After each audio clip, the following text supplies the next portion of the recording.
हिवाळी अधिवेशनाच्या अगदी आधी बुलढाणा जिल्ह्यात रविवारपासून नाफेडचे सोयाबीन आधारभूत किंमत केंद्र सुरू झाले आहे। त्यामुळे शेतकऱ्यांना दिलासा मिळाला आहे। खरीप हंगाम होऊन गेला। मुख्य व नगदीच पीक असलेल्या सोयाबीनला दरवर्षीप्रमाणे याही वर्षी 3,500 पेक्षा जास्त भाव बाजारपेठेत मिळाला नाही। शेतकऱ्यांची नाफेड केंद्र सुरू करण्याची मागणी सातत्याने होत होती। नोंदणी ही अनेक दिवसांपासून केल्या गेली, मात्र नाफेड हमी भाव केंद्र सुरू झालीच नव्हती। आता मात्र हिवाळी अधिवेशनाच्या तोंडावर कालपासून बुलढाणा जिल्ह्यातील नाफेड सोयाबीन हमी भाव केंद्र सुरू करण्यात आली आहे। शेतकऱ्यांना आता 5,328 रुपये भाव सुद्धा मिळत असल्याने शेतकऱ्यांना थोडाफार दिलासा मिळालाय।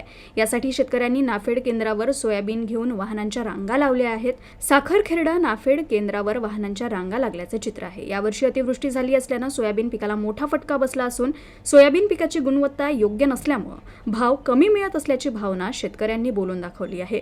मेटाकुटीस आलेल्या बळीराजाला आता नाफेड केंद्र सुरू झाल्याने थोडाफार दिलासा मिळाल्याचे चित्र आहे।